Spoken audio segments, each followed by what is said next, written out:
بەناوی خوای بەخشندەی میهرەبان بەڕێزان و خۆشەویستان سەلام و ڕەحمەتی خوای پەروەردیگارتان لەسەر بێت. خۆشحاڵ و بەختەوەرم لەو ئەڵقەیەش لەگەڵ جەنابی مامۆستا دلێر گەرمیانی بانخواز و زانای ئاینی بە ئێوەی بەڕێز و خۆشەویست دەگەمەوە سەبارەت بە فەزڵ و پلە و پایە و گەورەی سەحابەکانی پێغەمبەری خوا صلی الله عليه وسلم. مامۆستای بەڕێز ئەسەلامو عەلەیکم وەڕەحمەتوڵڵاه. وعەلەیکم السەلام وەڕەحمەتوڵڵاه. سپاسی بەڕێز دەکەین لەو ئەڵقەیەش جەنابتان ماندوو دەکەین و عەزیەتتان دەدەین لە زنجیرە بەرنامەیەک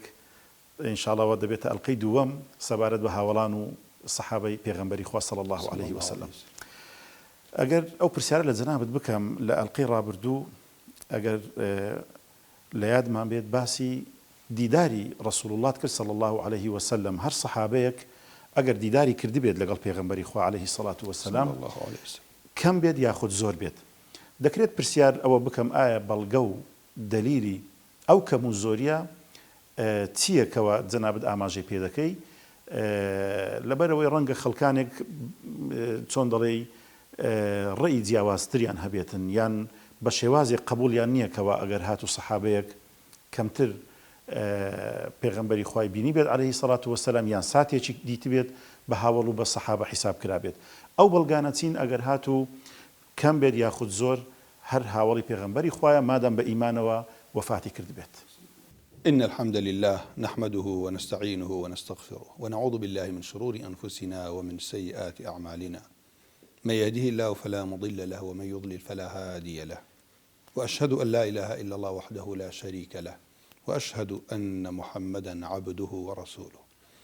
أما بعد فإن أصدق الكتاب كتاب الله وخير الهدي هدي محمد صلى الله عليه وسلم وشر الأمور محدثاتها وكل محدثة بدعة وكل بدعة ضلالة وكل ضلالة في النار. اللهم أرنا الحق حقا وارزقنا اتباعه وأرنا الباطل باطلا وارزقنا اجتنابه. اللهم بك أقول اللهم بك أستعين. موسى أحمد جان خواهي قول پاداش خير داتو پاداشی ماندوبوونی جەنابەت و ئەمرانەی کە لە پشتیم کامیرەوەن خواهی گەورە بۆ خاتر اسم عەظەمی خۆی بکا بە زەخیرەی بۆ قەبر و قیامەتی هەموو لایەکمان. و سەبارەت بۆ پرسیارەی جەنابەت کایە ئایا هاوڵی پێغەمبەر صلی الله عليه وسلم مەرجە کە ماوەیەکی زۆر کاتێکی زۆر لە خزمەتی پێغەمبەر بوو بێ صلی الله عليه وسلم، چونکە ئێمە وتمان ئیبن حەجەر و قولی شێخ الإسلام ابن تەیمیە و هەروەها ئیبن حەزم و ئیمامی زەرکەشی و زۆرمان نەقل کرد لە بیدایەتەوە کە هاوڵی پێغەمبەر صلی الله عليه وسلم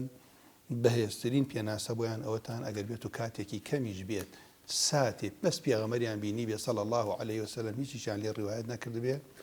ئەمە هەر پلەی هاوڵێتیان هەیە رضي الله عنهم. و ئەمن لەکوێوە وەرگیراوە دلیل و بەڵگەکان چین بۆ ئەوە لەوە وەرگیراوە کە پێغەم لە زمانی عەرەبیە مەجارێکان لە ڕووی لوغەوە زانایان چیان کردێتە بەڵگە ئەڵێن کەلیمەی ئەسحاب کە جەمعی صاحبە صاحبیش لە زبانی عەرەبیە اسمی فاعلە وایە ئەو کاتەڵێ صاحبە یەصحەبوو بریتە لە فاعل يفعل بابی چوارە لە صرفە علم يعلم ئەڵێن ئەمە لە خۆی يقع على قليل الصحابة وكثيرها بۆ سێکم چەند جوان ڕۆشتون بووی ئەڵێ لەبەرەوەی لە زمانی عەرەبیە هەر کەسێک کاتێک کەم بێ یا زۆر هاوڵێتی کەسێکی کردی بێ بۆ نمونەڵێ صحیبته ساعة صحیبته شهرا صحیبته سنة وەکو شێخ الإسلام ئیشارەتی پێکە ئەڵێن لە چی وەرماگەڵێت چووکە خوای رب العالمین عز وجل لە قورآنی پیرۆزە ئەفەرمێ والصاحب بالجنب. باشە ئەفەرمێ کاتی خوای پەروەردگار عز وجل وا ئەفەرمێ ئەمە کۆمەڵێ لە زانایان تەفسیریان کردو ئەڵێن هاوسەرە، ئەڵێ هاوسەر هیوایە خەڵکی وایە خوای گەورە ژیانی هەموو هاوسەرە خۆشکە هەر لەوەیە لە پاش عەقدەکە احتمالە فەسڵ بکرێتە بەینیان. هیوا هەیە چەند ڕۆژێکە هیوا هەیە هەموو تەمەنە. یەکی کەس لە تەفسیرەکانی بریتیە لە هاوڕێی سەفەر صەدیق السەفەر. هاوڕێی سەفەریش جاری وا هەیە سەفەرێکی زۆر درێژخایەن جاری وایە سەفەرێکی زۆر کورتە کەوا بوو لێرەوەیە کە ئەفەرمون ئەم دوانە هەردووکیان. ومعلوم أن صحبة الرفيق وصحبة الزوجة قد تكون ساعة فما فوقها. جا روايك كاتيك جاري وهي زياتر وقد أوصى الله به إحسانا ما دام صاحبه دراوسي بي أوتري صاحب شكا بيغمري خواه صلى الله عليه وسلم أفرمي خير الأصحاب عند الله خير لصاحبه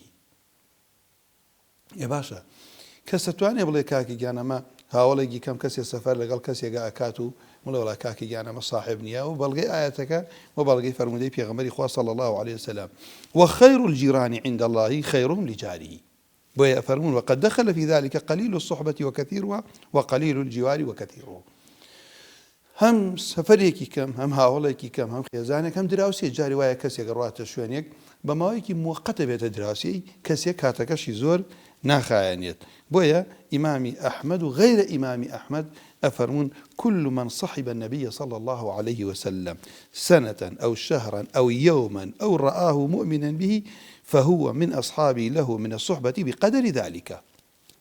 خور فرمي إمامي أحمد وغير إمامي عاد كبيشتر ناوي زول زانيان ما باس كل برنامج كمان كفرمي أجا صالح بيه مانجي بيه روجي بيه فمرجي رآه مؤمنا به فهو من أصحابه له من الصحبة بقدر ذلك يكي قال هؤلاء بيغمر صلى الله عليه وسلم ببيي أو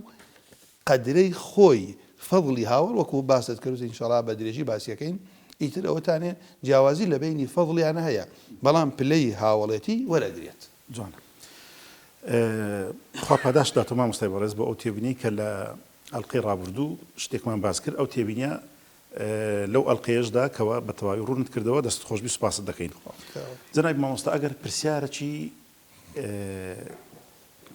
تازەت لێ بکەم لەو بەرنامەیەدا ئەویش بزانین ئایا عەدل و دادگەری سەحابەکان رضي الله عنهم وأرضاه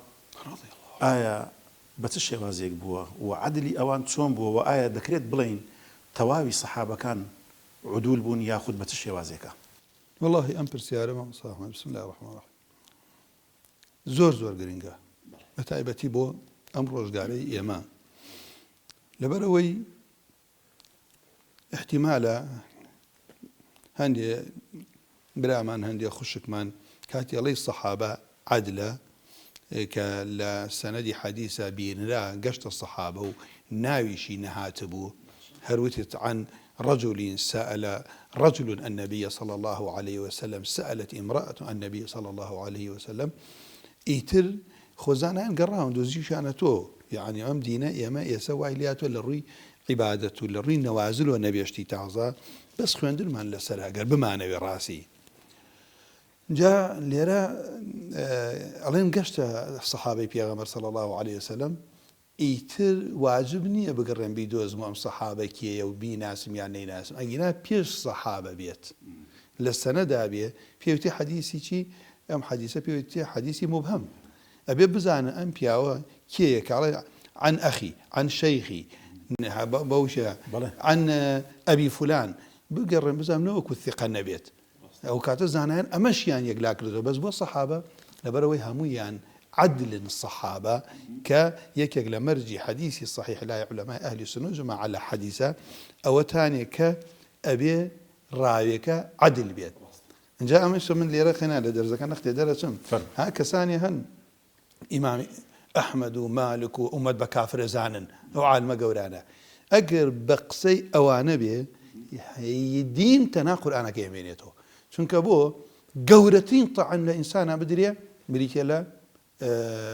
عدل و دادگەریەکەی لە کوفر گەورەترین شرک کاو بڵێ کاکە گوناهی گەورەی بێ عەدلی نامێنێ ئیتر حەدیثی لێ وەرناگیرێ تۆ ئیمامی بوخاری و ئیمامی مالک و ئیمامی ئەحمەد ئەمانەکشی لە سەنەدی حەدیثە هاتوون بە کافریان ئەزانی ئیتر چۆن تۆ دێی لە کافرە دین نەقڵ ئەکەی جا کاو بۆ لە هەندێک بابەتە لەو حەدیثە ضعیفە باش حەدیثانی تۆ هەر هەوی ضعیفن كابو اللي رمى مصيان صحابة رضي الله عنهم لا أهل السنة وجماعة بإجماع بحشا سباسي الشكل معناه عدل شيء كلهم عدول بالكتاب والسنة وإجماع أهل الحق المعتبرين بله فرمود لا أهل السنة وجماعة لبنكين أهل السنة وجماعة بكرتي تشين وتين أهل السنة وجماعة أو كسانا كان شويني قرآن بحشا كوبونة ولا زور سنتي بيغمر صلى الله عليه وسلم بتي قشتني هاوراني بيغمبر صلى الله عليه وسلم طعن لحديث نادا بعقل خويان قورآن تحریف ناکەن بە عەقڵی خۆیان میزانیان عەقڵ نییە بۆ تەویلکردنی هەر ئاەتێ لەگەڵ عەقڵا نەگونجێت ئەو کاتە عەقڵی ئەم خەلەلی تایە ئەبێ بەباشی لێی تێبگا نەک مانای ئاەتەکە بگۆڕێ و تەویل و تەحریفی بکات تەویل بە مانای تەفسیر نا تەویل بە مانای صرف معنە بەبێ دەلیل یان سنەتی پێغەمبەر صلی الله علیه و سلم حەدیثی صحیح بە عەقڵی خۆی لەگەڵ عەقڵی ناگونجێت ڕەفزی کاتوو وەری نەگرێ ئەمە ئێستا شوێنەکە ئەوەنیە ئەوەنە حەدیثی وا بووە متفق عەلەیهی بووە کە لایەن بردە دوای سیرەکەی عولەمای خۆی کە جەمعیان لەبین کردووە سێکرە خەلەلەکە لە عەقڵی منە لە حەدیثەکە نییە وەکو زانایان ئەفەرمون ليس المشكلة في الطريق وانيا إنما المشكلة في السالك لو كسي لفهمي منها لو كسي كلا رجاي قلت جابوها كوات أهل السنة والجماعات سون دروان لعدل الصحابة هاولاني بيغمر صلى الله عليه وسلم أهل السنة تابعين تابع التابعين أوي شوني أوان كتب إحسان زين إلى يوم القيامة بكرتي أوي شوني صحابة وتابعي كوتوا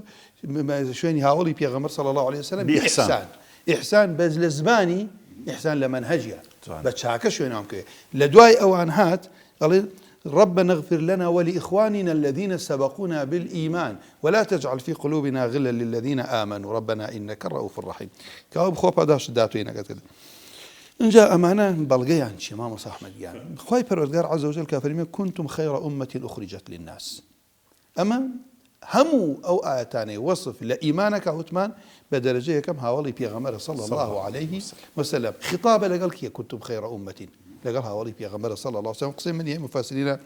آل عمران آيات صدودا اتفق المفسرون على أن ذلك في الصحابة أشما وصيان أما يكم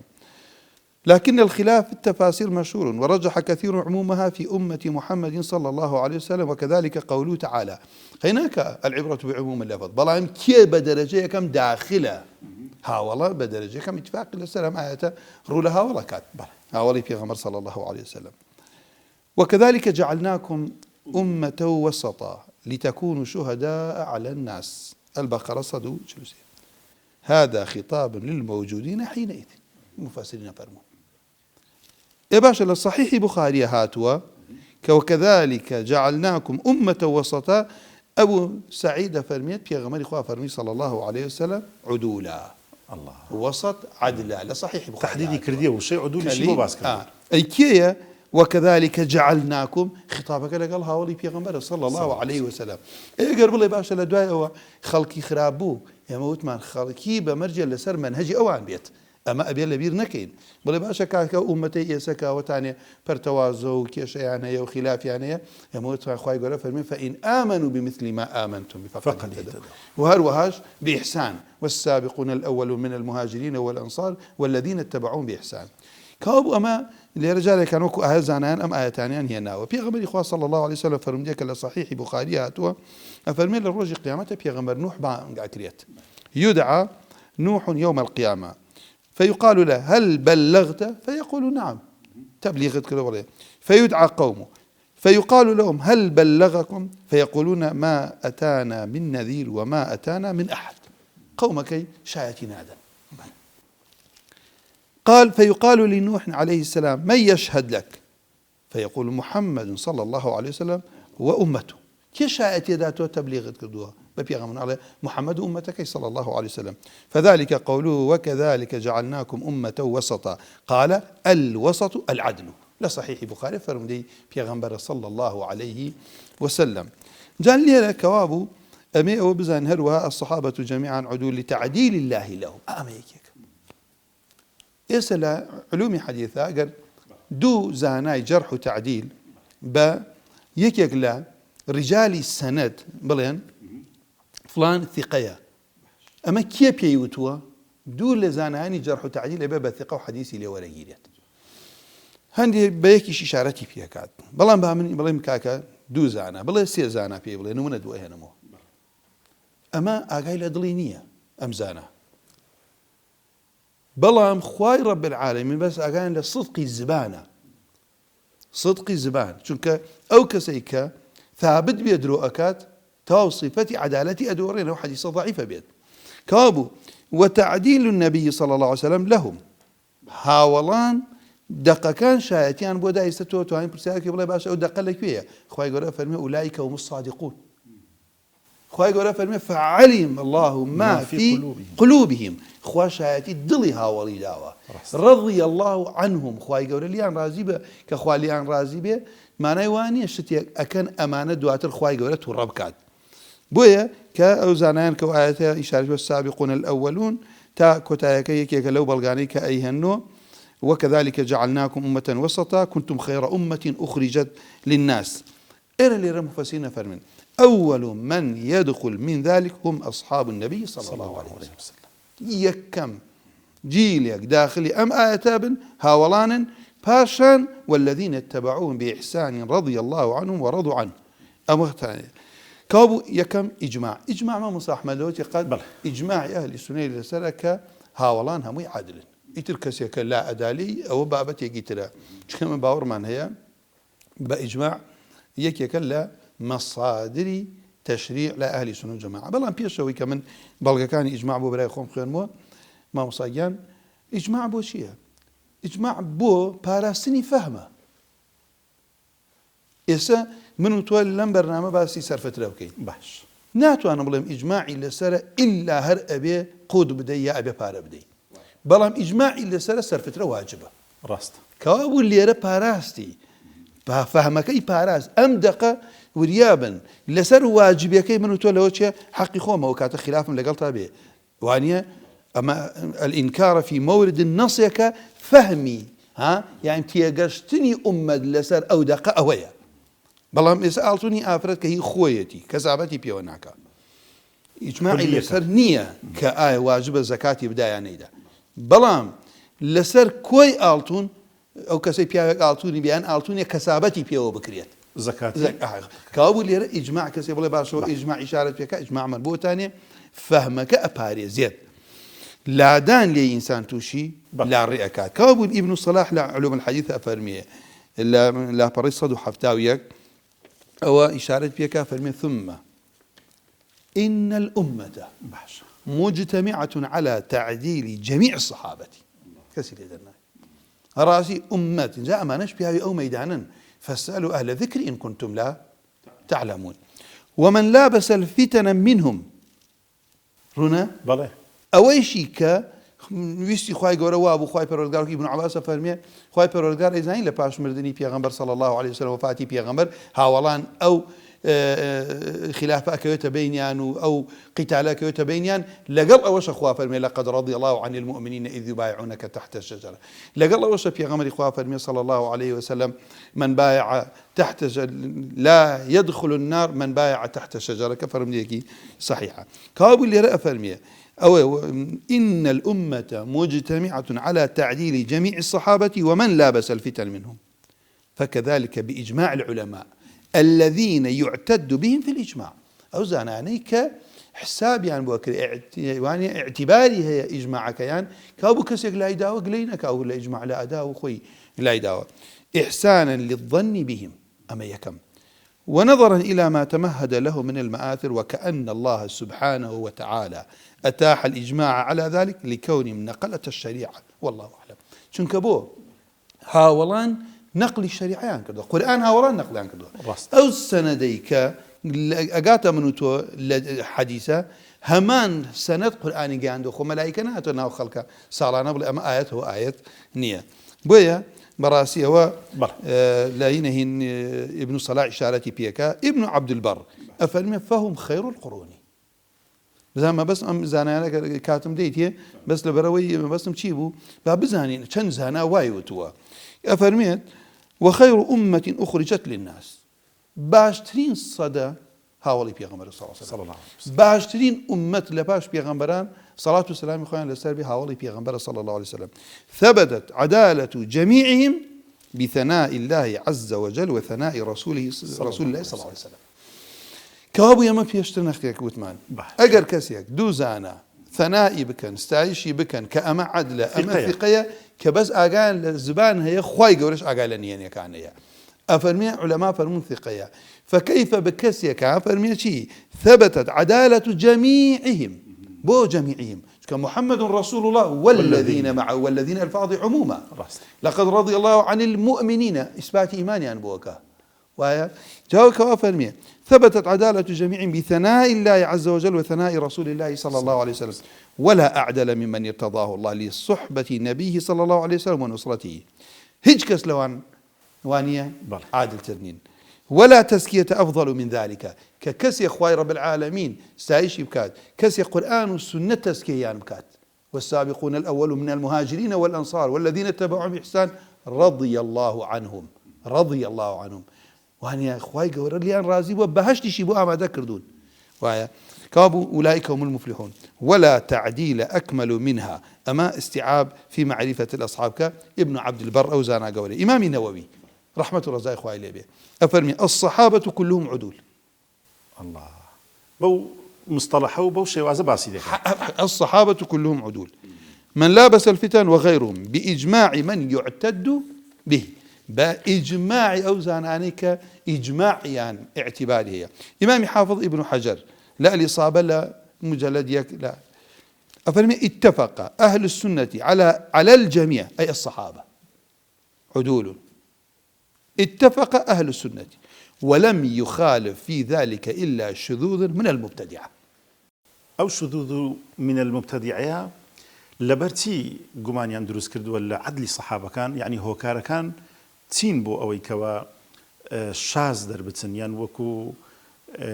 مصطلح كردي كي ضليت ريسبر بكاتن لا لوي كوا لقال أهلي السنة وجماعة نبل والله يسار روما سر أول ملام بكرتي من ملام مجوابك زور سعادة وغل هداية لا إخوي پروردگار أجر بيسو إمام علي أوهم واستعي شكرا وآيات لسر إمام علي موافقين رأي ودام الزي وبيغمر إخوة صلى الله عليه وسلم زاواي بيغمر إخوة آل بيت ورضي الله عنه كسانيك بكافري بزان بلين هالكسيك بيتو أمسي الصحابة بيروزا عمري كري عاسو معاوية رضي الله عنهم لقال علي كري أبي طالب بكجريت أمانة إسلام رزقاري أبيت هداية لا إخوي پروردگار تو ابن عباس بيوم مناقشي خوارج بكات لي ور نقرن هندي كان توبة بكن هندي كان وري نقرن أول بر أوي لا يندا ولا دقي قرآن كقرآن فرمي والذين جاءوا من بعدهم يقولون ربنا اغفر لنا ولإخواننا الذين سبقونا بالإيمان أول بر أوي لا يندا ولو آياتي والسابقون الأولون من المهاجرين والأنصار والذين تبعون بإحسان بإحسان شو يعني هاولنا كوتون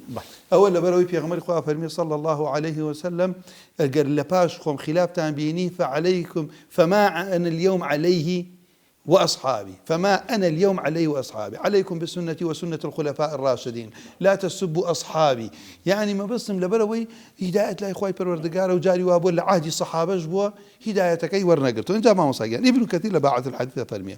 أصل بويا يا مستيكا ابن حجر إمام النووي ابن عبد البر واني ابن الصلاح ابن كثير حافظ ابن حجر لا مجلد يدو الباعثة لا بريتشو أصدو نودوش تفرمية والصحابة كلهم عدول عند أهل السنة والجماعة هؤلاء أهل السنة والجماعة هاولان ختي سور خلل عقيدة أو كسهية كقصب هاول بليت نالين هاول كدواتر باسيكين وانيا والله جناهي النبو وهليا النبو معصوما بلام لقيان دني دينا هاولي بيغمبر صلى الله عليه وسلم عدل لما أثنى الله عليهم في كتابه العزيز أما قصيك ابن كثير أو مفسر قوله أو عالم قولش لحديث لبروي بو أثنى الله عليهم في كتابه العزيز خواص تعيش يكردون لقرآن وبما نطقت به السنة النبوية في المدح لهم في جميع أخلاقهم وأفعالهم سنتي بيغمبر صلى الله عليه وسلم هموي لستعيشوا مدحي هاولانا ولا قول وفعل يعني وما بذلوه من الأموال والأرواح بين يدي رسول الله صلى الله عليه وسلم بس مالو سر هموي أن بخشيهم إسلام لخدمة بيغمبر صلى الله عليه وسلم رغبة فيما عند الله وحيش نبو هاول أوي اتهامي نيتي هاول بكات دسي راكي شاو بوش تيجي سود لدنيا توشي ضلالته بيت تاواني كي قولش أبو قيامت سنك القرآن شايتي ضلي بداون أويشي لبيني أنا الريداوة هردو لايان أهلي باش دعواهما واحد بلام أميان أحق تربى بلقى كإمام علي رضي الله عنه كاو بلام تشيبو أويشي كردو أنا رغبة فيما عند الله من الثواب الجزيل والجزاء الجميل أوي كردو أنا تشاوري باداشتي خواي قربون واتي قشتون دي ابن كثير لشوني كفرمية الصحابة كلهم عدول عند أهل السنة والجماعة وقد جاءت تزكيتهم في كتاب الله وسنة النبي صلى الله عليه وسلم. تزكية هاولي بيغمبر صلى الله عليه وسلم لقرآن لا سنة رسول الله هاتو صلى الله عليه وسلم. يعني ما قربيته والله بخير كاتي برنامج شهر لوش اللي هيك على برسيارة كان دوسي برنامج بيت بالتأكيد بقى خو پاداش داتوما مستيبرز اگر برسياري او بكم آية هاولاني بيغمبر صلى الله عليه وسلم گوناه تاوانيان كردوا وانزاميان داوا واگر گوناه تاوانيان كردوا كاريگري وتأثيري لسر عدلكيان هبوا ياخدنا یان با شێوازەکەی وا لێ بکەم پرسیارەکەی وا لێ بکەم بڵێم ئایا جیاوازی نێوان عەدل و عیسمەت چییە؟ خۆی گەورە پاداشت دات وەڵڵا ئەم پرسیارت مامۆستا ئەحمەد زۆر زەڕورە. ئەم پرسیارە بە هەموو بینەرێک هەموو برایەک هەموو خوشکێک ئاگایان لێ بێ لەبەرەوەی کەڵێ ئایا من حتا جارێکیان لە شوێنێک بووم مامۆستایەکی بەڕێز وتی وەڵا کاکەگیان هەندێک تایفە هەن کە دوانزای ئیمان بە معسووم ئەزانن خۆ ئێوە هەموو سەحابەکان بە معسووم ئەزانن یانی کە کاوا بۆ گەرجاری وە هەیە لەگەڵ ڕێز و حورمەتم بۆ هەموو مامۆستایەکی بەڕێز کە کەسێکە کە تاالبی علم بێت مامۆستایەک بێت وتار و شت بخوێنێ کە جیاوازی لە بینی عەدل و عیسمەتە نەکات ضرورە زۆر ضرور ئەمە ئاگامان لەم پرسیارە بێت. لای ئەهلی سونە عەدل مانایەکیە بۆ هاوڵی پێغەمبەر صلی الله علیه و سلم. عصمت لای ئەهلی سنە و جەماعەت تەنها بۆ پێغەمبەرانە سەڵات و سەلامی خۆیان لەسەر بێ بۆ لەبەرەوەی پێغەمبەران سەڵات و سەلامی خۆیان لەسەر بێ ما أضيف إلى النبي صلى الله عليه وسلم من قول أو فعل أو تقرير أو صفة خلقية أو خلقية پیغمبر صلى الله عليه وسلم خواهي قراء فرمي وما أتاكم الرسول فخذوه وما نهاكم عنه فانتهوا لبر أوي پیغمبر صلى الله عليه وسلم لأمور دينا قسا كردني فعلي إقراري كشتيك راو پیغمبر لي بيدنگو صلى الله عليه وسلم هاو كوتي أبيت دين يتر لنا وأم سنة هندي كان واجبة هندي كان سنة هندي لنا كان بو تحريمه منهجي پیغمبر صلى الله عليه وسلم مصدري تشريع يما حتى عند العلماء رأي ما لن قرآن وسنة لبروي شيء خواهي قرأ فرميه وأنزلنا إليك الذكر لتبين للناس ما نزل إليهم قرآن مبينة سنتي پیغمبر صلى الله عليه وسلم مبينة يعني بويا ببلغي أم آية شون قرآن باريز راو سنتي پیغمبر صلى الله عليه وسلم بباريز ريد فإن تنازعتم في شيء فردوه إلى الله والرسول خوانا ما نقرين تو بلاي شتيك كشي بيت ك نباريز رابيت كابو الليلة لا أهل السنة جماعتها پیغمبران معصوم يعني شي معصوم اسمي مفعول أخوا باراستيانيتي لها الله لبروي شيا أما أجر بريالي جدابيت خواي جور راسي كردوت ولا برو الشرع حجية بلام هاول بتنها قصي هيش هاولك حجانية إجماعيا حجية تنها أو تانية كمان بلام كاكيان لا أهل السنة جماعة نوكو كسيكم برنامج أخي بمينين عدل ما نايوا أمين لجاندني دينا درون ناكن بناو دينو بناو بيغمبر صلى الله عليه وسلم مستحيلة شتي يقبل إنه بيغمر إخوة واي نوت بيت بلام بوكو خوان ما نايوانية معصوم ناكونا هلا وقنا هي أجر معصوم إيش باز بكين معصوم تير ولا القيد بيش هرباس معصوم بلام باريز راو بون من بيغمران خوا باراستيانيتي لبروي بكونا هلا ولا أموري دين عقيدة وعبادته وعبان بولا بروي جيانيان قول فعليان إقراريان بلغي شرعية دين حجية بوي كإنسان أمشتا واجبة لبروي بيغمري خواه صلى الله عليه وسلم فعلي أمري بيا كردو أمشتا سنة بيغمري خواه كردويتي أمشتا حلالة بيغمري خواه إقراري لسر كردوه خواه يقول ربي زور برزنا بمرزنا لو القيج ماندومان كردي خواه يقول پاداشت بداتوا برزان خوشويستان القي دوامشمان كوتاي بيه هنا لفضل جوري صحابة كان تاوكو القية تربى أوي برز خوشويست وكومالك برسياري تر أراسي زنابي ما مستادكين بخواي پروردگارتان دسپيرين والسلام عليكم ورحمة الله وبركاته.